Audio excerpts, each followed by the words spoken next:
Hi, Susanna. Hi, Susanna. I'm glad you could be here. Um, I, Hi, I'm sorry if I'm jumping over anyone's time. Oh, oh, you it's are. okay. You're not gonna think it's okay. It's okay.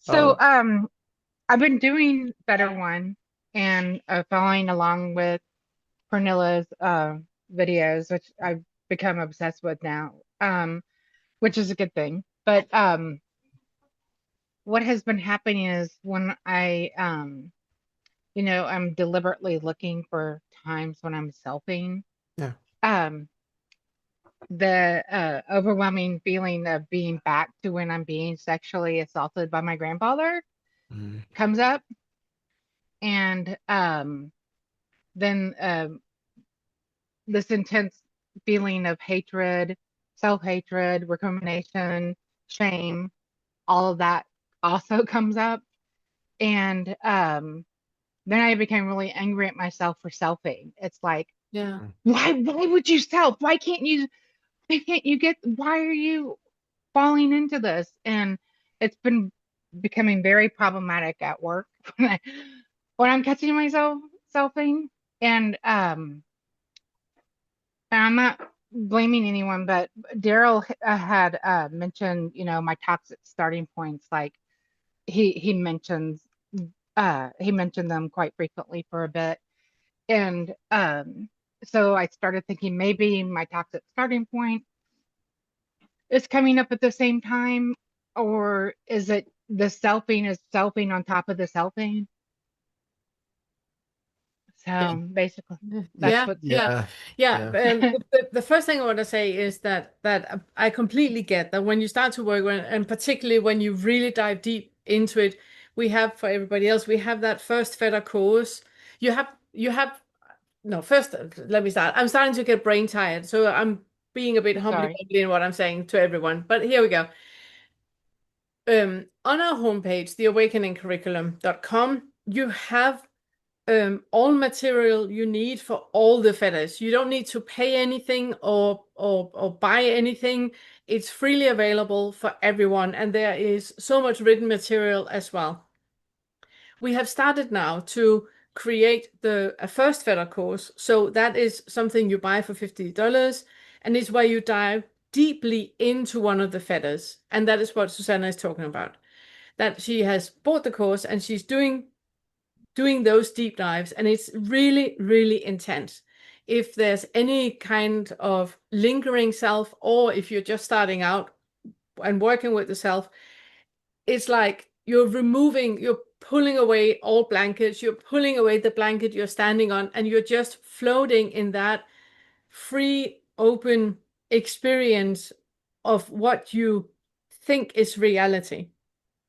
And what happens when we do that, when we have trauma, like it sounds clearly like you have, is that every single protective mechanism that you have in place is going to be on alert, because this can be done, you know, lovingly and compassionately and kindly. But if we have traumas, that is rarely how we meet ourselves. We meet Well, you ourselves, got that right. yeah. And it's like if we're not careful, we become the perpetrator towards Mm, ourselves. And it sounds to me that like that is what is happening. That okay. you are both the victim and the perpetrator in your own created scenario. And then the perpetrator gets angry at the victim for feeling. Mhm, And then the victim feels even more shameful and guilty. And the perpetrator say, "What the fuck? You're supposed to be more enlightened than this." And then it's mhm. just going like that. And it's because you're outplaying your trauma in you. You're reliving the trauma in you by becoming the perpetrator. I see. So breathe. Sweet Susanna, please breathe. Please breathe. Well, it makes sense because I have, those thoughts have come up like you've done so much inquiry. Yeah. You have seen And past well the done. self. And well done. Yeah. You're not undoing it, but you're not Yeah. undoing it. You're Okay. at the next level. Okay. You're at the 2.1 level now. Okay. So the next level is that yes, you have a lot of tools in your tool belt. But right now, none of that is helpful. The Right. only thing that is helpful right now is love, compassion, and kindness. Because Okay. right now the victim is there. You remember all the victimization you experienced. That needs to be met with the love and compassion and kindness that it was never met with. All the tools in the tool belts are not doing anything. They're not doing you any favor right now. Right. It's simply breathing. It's being with your body. It's putting a hand on your heart, telling yourself, I love you. It's squeezing your arms. You can do that with me now. Squeeze your Yeah. arms. Go, I feel you. I feel you. I'm here. I'm here. Okay. And whenever you have that feeling of it's just getting too much, too much, too much, um, I would love for you to become aware of everything beyond that. Like Todd, he Okay. has an amazing poem that I keep repeating where he talks about, and for you guys that have heard this before, I know you're tired of hearing it, but I really love this metaphor.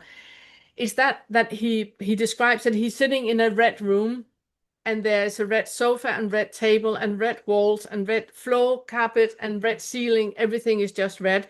The only thing that is filling up his entire world is that red. That is a bit like you have now. You have just anger. There's just anger and frustration. It's the only thing that is there. But in the next scene in that poem, he's describing a landscape that he's floating over. And I see it like, with mountains and fields, and there's an ocean in the background, and there's clouds and there's birds, and it's just the entire world. And on that field beneath him, there is one red poppy flower. And that was what used to be his entire experience, where I see. everything is red. For you, it feels like everything is anger and frustration. That is just a little poppy flower standing in a Mm, huge field. So become aware of everything else. I see. It's And bringing that, tears to and my eyes. that, yeah, and that squeezing exercise, it ends here. It Okay. ends here. It's only here. If you squeeze your arms right now, if all of you do that, if you squeeze your arms right now, notice how that squeeze feels because you can feel it on the inside, right? You can feel the squeeze on the inside. Now notice what is outside of the squeeze. Keep squeezing. What is on the other side of the squeeze? Well, for me, there's Todd, there's our living room, all my plants, there's you guys sitting in the entire world around us here. There's clouds and there's trees. That is outside of the squeeze. And it's a bit that I would like for you to become aware of. Whatever you think is taking up everything, it's not though. It's Okay. not. It's just an experience. Should I psychoanalyze why this is happening? Like, No. why is this? Does it Because I've matter? been, Does it matter? no, it doesn't at It all. doesn't But I'm matter. like, No. it's the ego. It's the ego trying to reassert itself. What you're trying to do is to take a physical experience and make it logical, intellectual, and cognitive. Your Right. suffering is not there. Your suffering is in the body. You're right. Stay in your Absolutely. body. Stay in your body. Okay. Okay. You want to Yeah. Well, I'm just curious while we have you here, the the sort of looking for selfing that you've been doing. Hmm. Can you tell me more about how you've been going about that? What Okay. what because there are a couple things that I'm just so you know that I'm looking for is that curious of the actual practice, but also that well, let me wait. Sorry. Okay. Let me hear So first. I'll give you an example. This was particularly painful. So the other day at work, several of my team members took off. They just left to go do things that weren't work related while I'm still working. Yep. That's not And fair. so I thought, if I was in charge, I'd do this and this and this is wrong. And then I thought, oh, okay, that's selfing. I am thinking I know what's right. And whoosh, whoosh, all of a sudden, I felt baby Susanna, the 6-year-old Susanna, Yeah. that was, having things done to that person. Like there were two Susannas there. There was the survivor Susanna, and then there's the Susanna watching what was happening. Yeah. And so all that came up, and then this intense anger came up toward me, like, why am I selfing? I am selfing. I am thinking I know better, and that my boss should be doing something about this. And if I would, why am I selfing when I know this is not me? I'm not even this person. I'm not even Susanna. What I hear though is exactly what you had pointed out in the Mm. beginning of that you went from a situation in which you were effectively with the coworkers feeling victimized.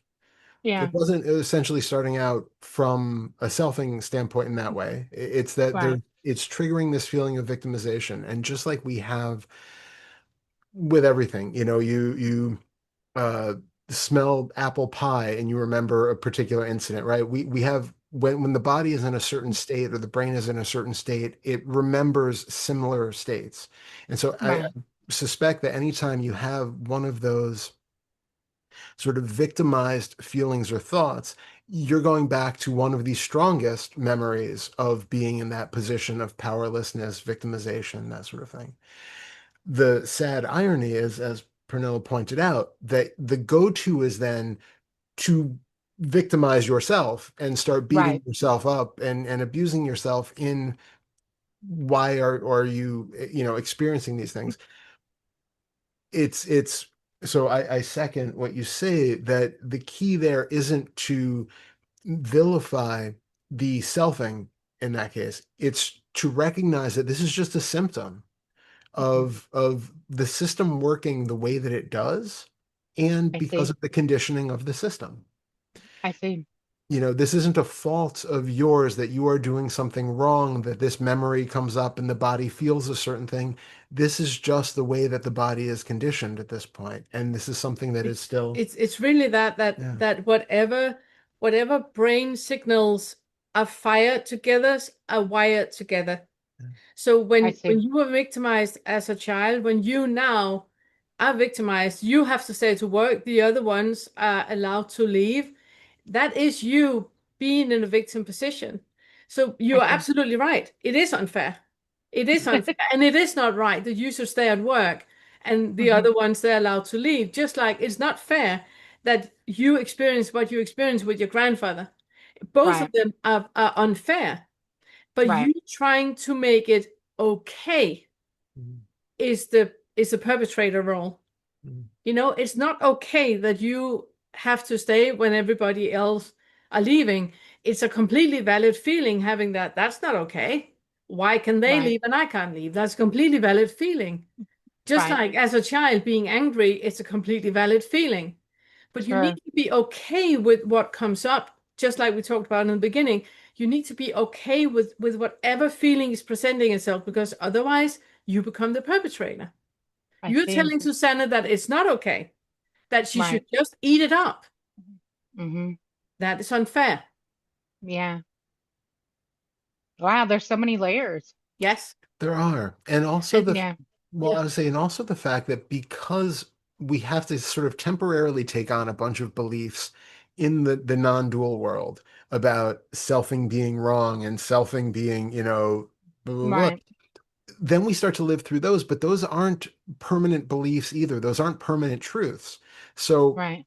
really, when you start beating yourself up about why am I selfing again, that's vilifying this behavior, which I don't know if you heard when I was speaking to Kate, but it's like that same idea that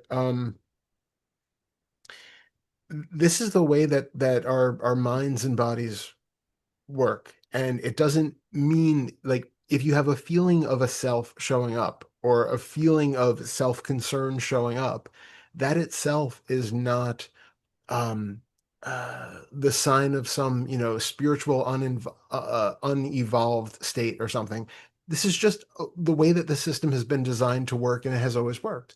What we're doing Mhm. is just seeing through what we have believed to be the truth of that functioning. It's not. There are other ways to experience the world, and it's just a curious alternative to viewing the world where we start out believing that everything we experience is absolutely the way that I think it is. It's absolutely real. It's all about me. I'm in the center of everything. And we create that whole narrative that causes a lot of suffering for us. That's how Sure we end does. up with worrying about sickness, old age, and death. That's how we worry about my esteem and position in society and all of that. All we're doing is basically devaluing that position by seeing that we can actually experience it from the opposite standpoint. We can experience all of this without me being in the center or me being felt at all. And just because you have lived for decades believing one thing, it takes a long time for many of us to decondition that, to go back to the Right. other way.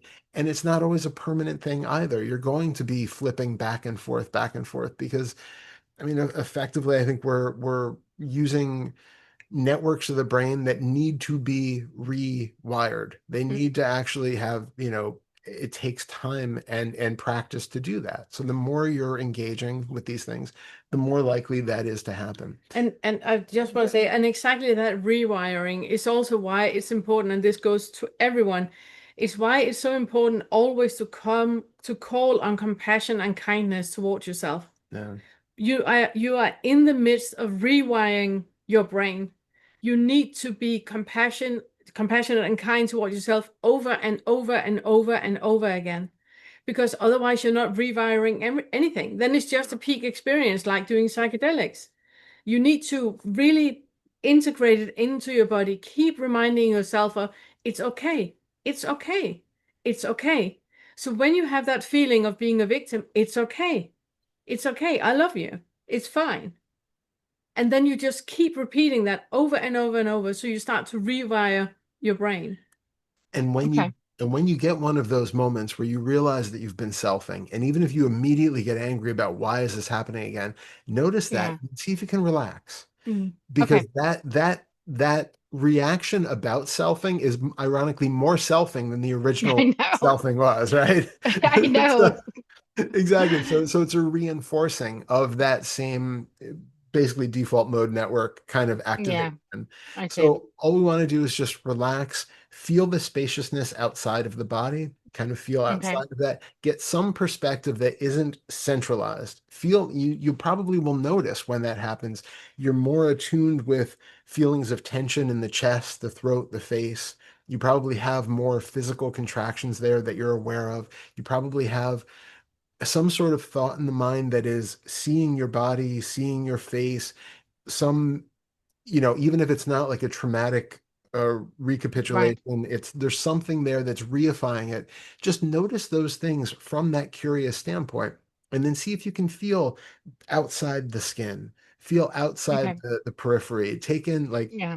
even relaxing the vision so that you go more peripheral. All of those things um, loosen that sense of the selfing that was going on, taking a deep breath, long, slow exhalation, bringing the nervous system down. All of those things are contributing to that sense of selfing that was going on. Hmm. So instead of getting on our case about it, it's more useful to just notice the components that were making that feeling of selfing happening, and then see, Hmm. can you actually just kind of relax out of it? And then what does Hmm. that tell you? If you can just do it that easily, then that self wasn't really there. That was just an assumption based off of a different set of contractions in the body and thoughts in the mind. So it doesn't matter whether they're there or not, ultimately. There's no Yeah. reality to them being there. And so there's no, in the spiritual world, we kind of have that idea, and depending on which tradition we're from, that it's like, we have to do this, we have to do this. But that just sets up that Hmm.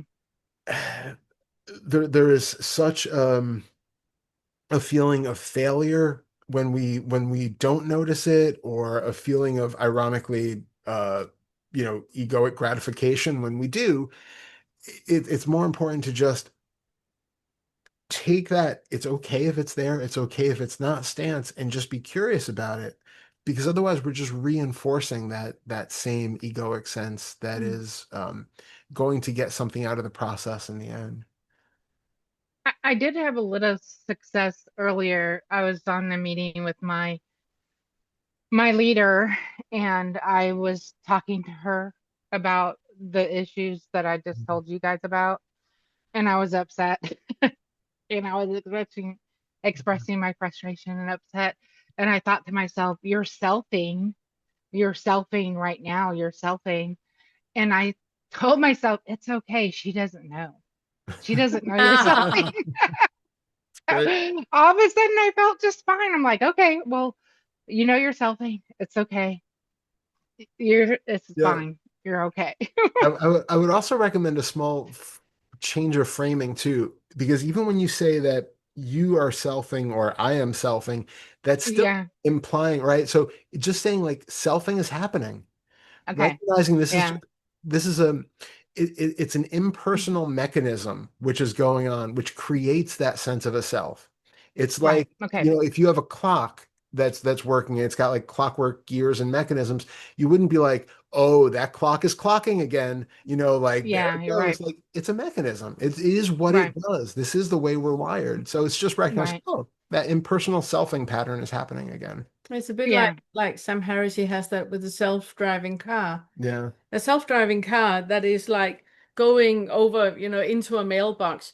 You wouldn't be, on the case about that. It's just it didn't do it on purpose. It didn't went into the mailbox on purpose. It was just a mechanism that happened. And it's a bit the same with our selfing. And it's just because we are wired that way. So Yeah. becoming aware of it and keep coming back to equanimity is Yeah. is really, really helpful. Okay. Well, gosh, I Thank you so really do much. appreciate it. Thank Yeah, you. Oh, thank you really Thank so you. much. glad you could Thank be you so here. much. Thanks, Susanna. Well, It's good thank to you see for you. everything. Thank you. Thank Thank you. you. We have created a course of our first feather material. This course will walk you step by step through all of the ways in which identification is created and selfing happens. If you've been struggling to see through the self structure or have that first awakening shift, this course contains hundreds of tools to help you discover the selfing mechanisms when they're happening, and then see through the illusion of identification that are created. Along with over 14 hours of videos, this $49 course contains a full book worth of summaries, extrapolations on the videos, written inquiry suggestions, and other text. So work slowly, leave time for integration. This is powerful material and it can be life-changing.